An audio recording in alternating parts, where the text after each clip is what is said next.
26 जनवरी को दिल्ली में हिंसा के कारण करीब 400 पुलिसकर्मी घायल हैं। आज केंद्रीय गृह मंत्री अमित शाह घायल पुलिसकर्मियों का हालचाल जानने अस्पताल में पहुंचे। सिविल लाइन स्थित सुश्रुत ट्रॉमा सेंटर और तीरथ राम हॉस्पिटल में जाकर उन्होंने घायल जवानों का दर्द जाना, डॉक्टरों से बातचीत की और घायल पुलिस वालों को फल की टोकरी भेंट की। इस दौरान केंद्रीय गृह सचिव अजय भल्ला और Delhi police commissioner SN Srivastava भी अमित शाह के साथ मौजूद रहे। मतलब किसानों की ट्रैक्टर परेड के दौरान पुलिसकर्मियों ने जो संयम बरता, आज देश के सबसे बड़े मंत्री ने भी उसकी सराहना की, उनके साथ दिखे। अब हम आपको ऐसे ही घायल पुलिसकर्मियों की बातें सुनवाते हैं जिनसे आज गृह मंत्री अमित शाह मिले और जिन्हें इस वक्त देश सलाम कर रहा है। उन्होंने मुझसे पूछा कि ये इंसिडेंट कैसे हुआ है, तो मैंने उन्हें सब कुछ बताया जो मेरे साथ स्थिति हुई थी। उनके बाद उन्होंने मुझे मेरे सर पे हाथ रख के बोला, बहुत अच्छा काम किया, शाबाश बेटा, तुमने अपना धैर्य नहीं खोया। और उन्होंने बहुत अच्छे से प्रोत्साहित किया है। उन्होंने कहा है कि जल्दी आप ठीक होकर दोबारा फील्ड में आइए और दिल्ली की सेवा में दोबारा से लगिए। आपको गृह मंत्री जी ने हमारा हालचाल पूछा, हमारे कहाँ चोट लगी, कैसे चोट लगी, वो सभी जानकारी हासिल करी। हमारे डॉक्टर साहब से ट्रीटमेंट के बारे में बात करी और हमारे जल्दी ठीक होने की कामना की। मैं लाल किले के अंदर था, पहले मैं गेट पे था और गेट पे जब काबू नहीं हो पाया तो लोग अंदर चले गए। जो ऊपर जहाँ प्रधानमंत्री जी भाषण देते हैं वहाँ पर चले गए। वहाँ उन्होंने एक झंडा लहराया और वे कह रहे थे कि जो बड़ा झंडा लग रहा है, हम वहाँ झंडा फहराएंगे। हमने रोकने की कोशिश करी तो उन्होंने हमारे पर डंडा चार्ज किया और वहाँ मेरे एक लोहे की झड़ लगी। मैं जो मीना बाजार है वहीं पे ही खड़ा हुआ था और जब मेरा डंडा लगा तो मेरा खून निकल गया। लोहे का कोई ऐसा था जो जिससे कि मेरा काफ़ी जोर से लगा और मैं उसको सहन नहीं कर पाया और मैं बलबलाता हुआ बाहर आ गया।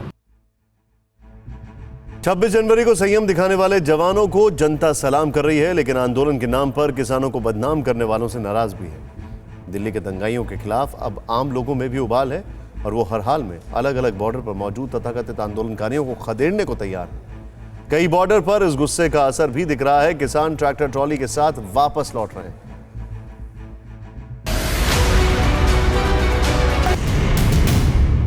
लाल किले पे इन्होंने दरवाजा अलग से बनाया है, उसका हम विरोध करते हैं। ये किसान नहीं हो सकते।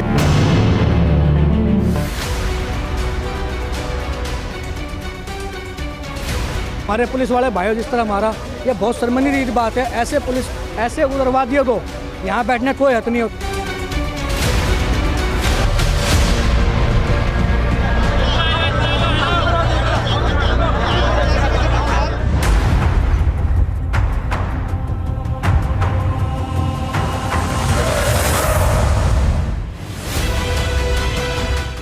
गणतंत्र पर लगे दाग को मिटाने के लिए अब आवाम उन बॉर्डर पर जहां पिछले 2 दिनों से हठतंत्र और अराजकता का राज है,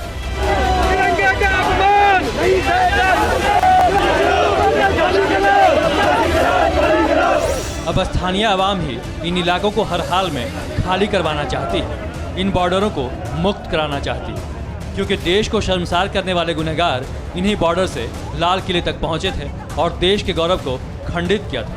अब स्थानीय लोगों के विरोध की सबसे बुलंद आवाज इन्हीं बॉर्डरों पर सुनाई दे रही है। दिल्ली का सिंघू बॉर्डर इनमें से एक है। सिंघू बॉर्डर पर स्थानीय लोग ही विरोध कर रहे हैं।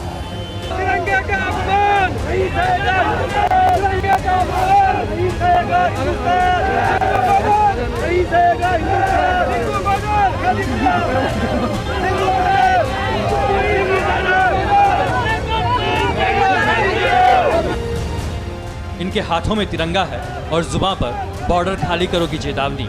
आलम यह है कि दिल्ली के सिंघू बॉर्डर पर 3 नए कृषि कानूनों का विरोध कर रहे किसानों का ही विरोध हो रहा। आज सुबह ही सिंघू बॉर्डर पर नाराज स्थानीय लोगों का जमावड़ा है।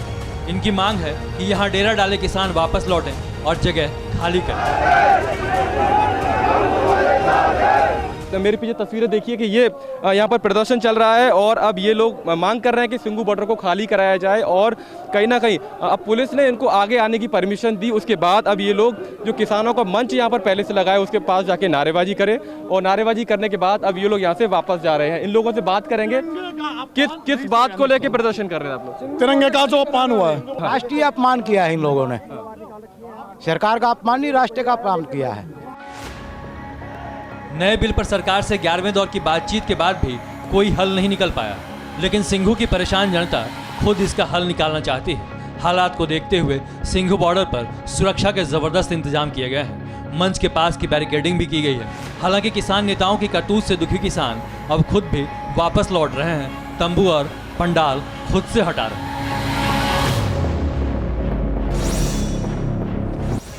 यही हाल गाजीपुर बॉर्डर पर है। दिल्ली हिंसा के बाद गाजीपुर बॉर्डर पर आंदोलनकारी किसानों की संख्या गिनती भर की बच गई। गाजीपुर बॉर्डर से सुबह से ही किसान वापस लौटने लगे।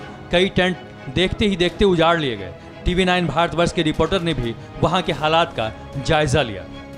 आपके सामने देखेंगे सीआरपीएफ है, उसके बाद सीआईएसएफ है और उसके पीछे रैपिड एक्शन फोर्स जो है नीली वर्दी में आप देख रहे हैं वो, उसके पास जो है दिल्ली पुलिस और एक्स्ट्रा फोर्सेस है। साथ ही साथ जो वज्र वाहन आप देख पा रहे होंगे, तमाम ये चीज़ें तैयारी कर ली गई है कि अगर किसान फिर से कोई ऐसी हरकत को अंजाम देते हैं जिस तरह से 26 जनवरी को किया गया, तो इस बार उनको जो है बख्शा नहीं जाएगा। वैसे तो गाजीपुर बॉर्डर पर आंदोलनकारी किसानों में अफरा तफरी रात से ही मच गई थी। देर रात गाजीपुर बॉर्डर पर अचानक बत्ती गुल हो गई। बिजली कटते ही किसानों ने जमकर नारेबाजी की। पुलिस एक्शन के खौफ में किसान रात भर जगते रहे और सुबह होते होते ही घर लौटने लगे। अगर बात करें खासकर भारतीय किसान यूनियन का जो टिकट ग्रुप है, उसके जो किसान हैं वो 50% से ज़्यादा जो है यहाँ से जा चुके हैं। अब दूसरी तरफ आपको दिखाते हैं तस्वीरें, यहाँ देखिए, यहाँ भी जो है पूरा भरगाव होता था। थोड़ा और आगे आप देखेंगे तो वहाँ लाइन से लंगर लगे होते थे। वो तमाम जो लोग हैं वो यहाँ से जा चुके हैं। रैली के दौरान हुई हिंसा के बाद कई किसान संगठनों ने आंदोलन से अपने पैर पीछे खींचने शुरू कर दिए। भारतीय किसान यूनियन के 2 गुट तो आंदोलन से सबसे पहले अलग हुए, जिनमें से एक है भानु प्रताप सिंह का गुट। भानु प्रताप सिंह के गुट ने न सिर्फ आंदोलन वापस लिया बल्कि दिल्ली नोएडा के चिल्ला बॉर्डर पर आंदोलन भी खत्म कर दिया। चिल्ला बॉर्डर का जो रास्ता 58 दिनों से बंद था, जो अब पूरी तरह खोल दिया गया। इस वक्त हम चिल्ला बॉर्डर पर खड़े 18 दिनों से यहाँ पर भारतीय किसान यूनियन भानु की जो टीम है वो धरना प्रदर्शन कर रही थी, लेकिन अब इस धरने को खत्म किया गया। देखिए जो टेंट यहाँ पर लगे हुए थे उनको फिलहाल हटाया जा रहा है और भारतीय किसान यूनियन भानु ने ऐलान किया है कि जो हिंसा दिल्ली में हुई है उसका विरोध करते हुए फिलहाल यहाँ से धरना खत्म किया जा रहा है और इसीलिए ये जो टेंट है इनको बाकायदा यहाँ से हटाया जा रहा है और हटाने के बाद इस ट्रक के जरिए इन टेंट्स को हटाया जाएगा। रेवाड़ी के पास बॉर्डर पर बैठे किसानों के लिए उस वक्त मुश्किलें खड़ी हो गई जब 20 गांव के पंचायतों ने फरमान जारी कर दिया कि 24 घंटे में आंदोलनकारी सड़कें खाली कर दें, वरना अंजाम भुगतना पड़ेगा। यहां 20 गांव के ग्रामीणों और आंदोलनकारियों में तू मैं भी हुई। हालात बेकाबू होने लगी तब पुलिस भी पहुंची।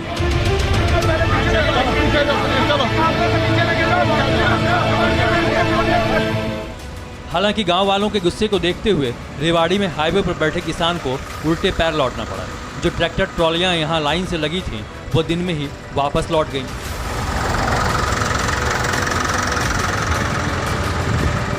पूरे हिंदुस्तान को शर्मसार किया।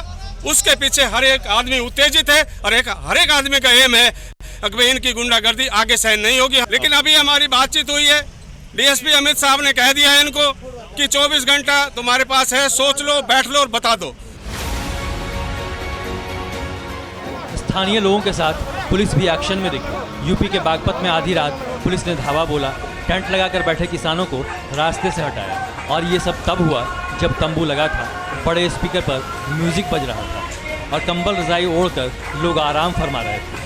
पुलिस को देखते ही तथाकथित आंदोलनकारियों के होश उड़ गए और फौरन कंबल और रजाई समेटकर भाग खड़े हुए। बाद में यहाँ पुलिस ने क्रेन बुलाकर सीमेंट के बैरिकेड्स हटाए। दिल्ली, यूपी और हरियाणा बॉर्डर पर डटे किसान अपने नेताओं के चेहरे से नकाब उतरते ही नाराज होकर लौटने लगे। तंबू उखड़ने लगे तो लाउड स्पीकर्स की तारें भी उखाड़ ली गई।